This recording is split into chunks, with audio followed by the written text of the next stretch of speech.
Video games are a wonderful medium of entertainment, and the extensive range of titles offer everything from mindlessly placing blocks, to mindlessly running to the right, to mindlessly pressing X to Jason, to mindlessly and joyously picking up a prostitute, utilizing her services, and then running her over to reclaim your cash. Hello, Daily Mail. And it's this breadth of interactivity that makes it one of the most popular hobbies in the world. But sometimes developers get it into their tenacious little minds that we'd really like a good story too, and what goes better with a decent yarn than a good old-fashioned dollop of mind-f***. This video has spoilers. I'm Ben from What Culture, and here are the top 10 video games you didn't realize gave away their major twists. Spoilers. Number 10.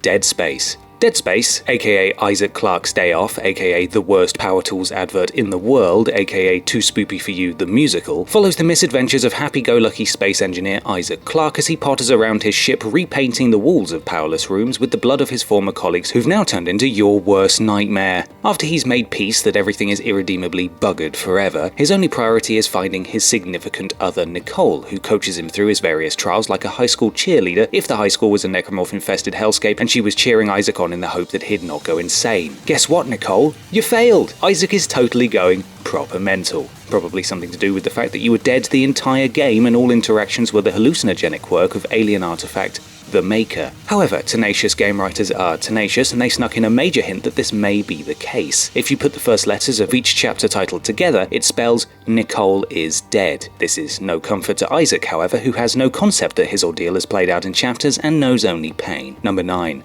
Life is Strange. Episodic teeny bop emotional angst fest, Life is Strange busies itself with the life and times of talented hipster-cum photography student Maxine Caulfield, Catcher in the Rye reference, who, following an ordeal early in the first episode, discovers she can manipulate time and space, wibbly-wobbly, timey-wimey, etc, etc. The talk of the fictional Arcadia Bay is missing girl and girlfriend of Max's bestie Chloe, Rachel Amber. During Max and Chloe's investigation to find out what happened, it's revealed that Rachel was accidentally killed by a fellow student in an attempt to impress their photography teacher, Mr. Jefferson, who has a penchant for drugging female students and taking compromising photos of them. Ugh. This whole revelation is absolutely horrid, particularly when Chloe and Max discover the shallow grave Rachel was left in the very same location they were joking and playing in an earlier episode. However, when Max finds herself drugged in Mr. Jefferson's studio later on, he openly chastises her for not paying enough attention in class as she would have seen it coming. And he's absolutely right. In the very first scene of the first episode, Mr. Jefferson is discussing how photography can be used to capture moments of desperation in people, and he's exclusively looking at the female members of the class. What a creep. Number 8. Call of Duty Black Ops. Call of Duty Black Ops was, for me, the last good entry in the series, and part of the reason for it being so good was that it took a good long look at the Vietnam and Cold Wars, flitting between the two interesting time periods like only a good game could. Alex Mason, the protagonist, spends a decent chunk of the current-day narrative securely fastened to a chair and being intensely quizzed about the numbers, a mysterious code that's being transmitted and awakening Soviet sleeper agents. Mason then begins to recount his journey to his most favourite chair and starts in the Soviet gulag of Vorkuta with the assistance of returning World at War veteran and facial hair enthusiast Viktor Reznov. Along with his new friend Vicky, Mason incites a riot and kills countless people in a mad bid for freedom, but this isn't the end of their journey together. Reznov continues to pop up at several other points during the campaign, many of which don't make sense, including a reunion in a Viet Cong tunnel and a scene where Mason watches him kill a high-profile scientist. It's only later on that we see the same incident from a different perspective, and it's actually Mason what done the killing, with Viktor nowhere in sight. Reznov died during the Gulag escape at the beginning of the game, and Mason was a sleeper agent the whole time. Shock twists, yo. If you paid attention throughout the campaign, the mission designations that pop up spell out X Reznov XX is dead X. Clever buggers. Number 7. Portal 2. Portal's main character, Chell, is destined to test forever, waking up a considerable amount of time after the events of the first game to continue her sole purpose of making her way through Aperture's endless quizzical conundrums. For science, etc. After Stephen Merchant's Wheatley transfers maniacal AI GLaDOS to a potato battery, the player finds themselves outside of the testing facility and in Aperture Science's old headquarters. What do we find out wandering around there? Well, that Aperture founder Cave Johnson was an unhinged, hilarious nutcase, and that his assistant Caroline, for whom he had a soft spot, ended up having her essence extracted into a core to oversee the facility. GLaDOS, in other words. However, before you reach this point in the game, a faulty sentry bot can be found on an assembly line. Should you elect to interact with it when it pipes up with "I'm different," it will spout a load of gibberish. A load of gibberish except for one line. Her name is Caroline. Then you take it to the nearest ledge and throw it off, because that's the kind of heartless monster you are. Number 6. BioShock. Widely considered to be one of the masterpieces of modern gaming, BioShock kicks off when a plane does a selfish crash all up in the sea and that. Fortunately, sole survivor Jack is right next to the very lighthouse that hides the entrance to underwater utopia, Rapture.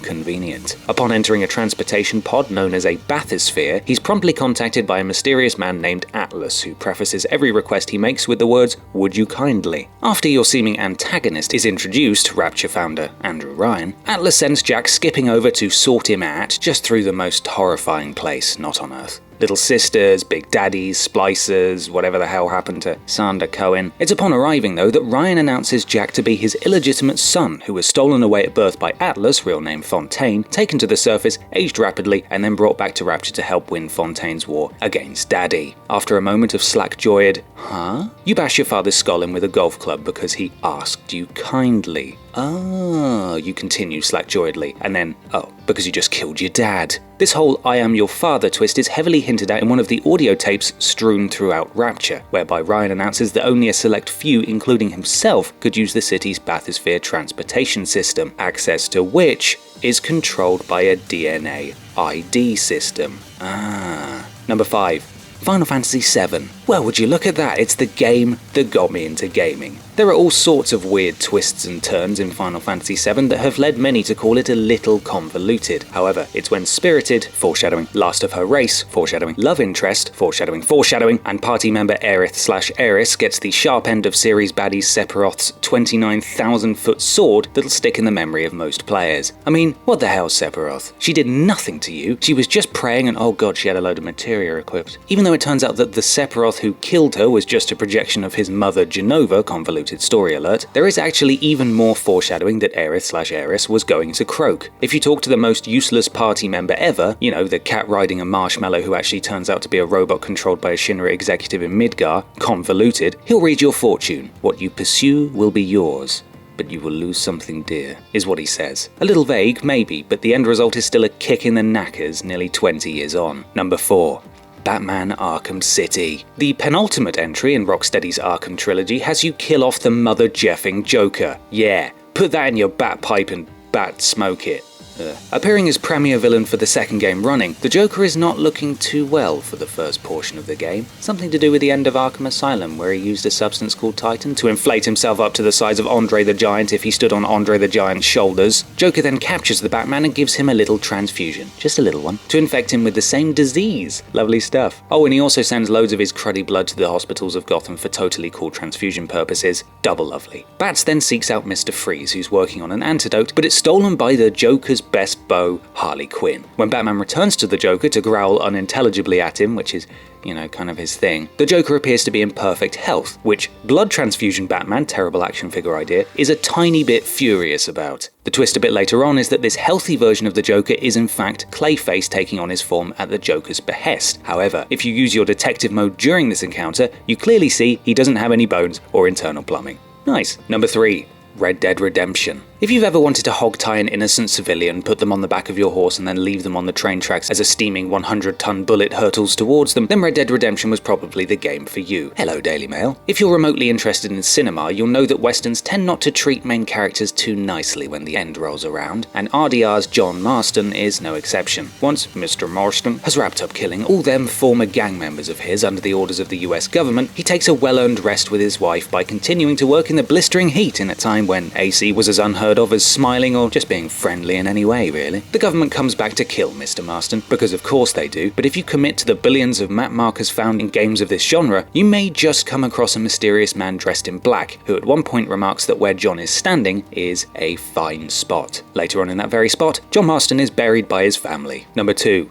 Spec Ops The Line. In Spec Ops The Line, Captain Martin Walker does some horrible stuff. Proper war-crimey level stuff. Besides murdering hundreds of countrymen on your way across a devastated Dubai to reach their leader, defector and former friend John Conrad, you execute a prisoner knowing only that he committed a serious crime, drop white phosphorus on a group of civilians, killing all 47 of them, and you watch one of your squad mates get lynched by refugees, fail to save them, and then get the option to gun down those responsible. It's really tough to stomach the atrocities of war when the glamour filter and wub-wub-wubs are stripped away, even with Comrade goading you on from walkie-talkies and radios as you proceed. What compounds these horrors is that when you finally make it to Comrade's penthouse, you find his dead body, and it's clearly been decomposing for a while. Suffering severe PTSD, it becomes clear that Walker's guilt and fears manifested themselves into an antagonist that simply didn't exist. But the signs were there. As well as imagining an enemy, Walker frequently comes across bodies his allies aren't able to see, and Comrade's face is plastered all over the city, which in retrospect doesn't make any sense. As the game wears on, your squad is increasingly at each other's throats. They grow distrustful of your command, questioning and disobeying orders, even suggesting that Walker is hallucinating. Number 1.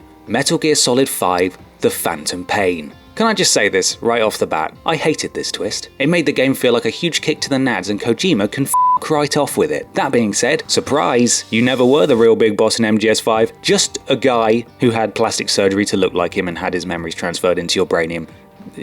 Remember that faceless medic from the Phantom Pain precursor in Quick Buck Factory Ground Zeroes? You know, the one for whom Snake had no extensive interactions beyond pulling a bomb out of Paz's stomach? Well, it turns out you two were best mates, and Big Boss handpicked you to assume his place while he laid low from the people who wanted him dead. Dick move, really, Big Boss. Dick move. When I started up the game, I assumed the character creation screen you were provided with would be for the Metal Gear Online component, but that's actually what the medic looked like before the surgery or something. Stupid twist is stupid. Regardless of what you make of Kojima's stupid twist, you can't deny that you didn't see it coming. But as has become a bit of a theme with this video, there were some clues. Whiny scientist Huey doesn't recognize or trust you, the AI boss pod you come across states matter-of-factly that you aren't Snake, and if you return to your ACC helicopter room, you can angle the glass so that you catch a reflection of the real you, i.e. the character you created at the start.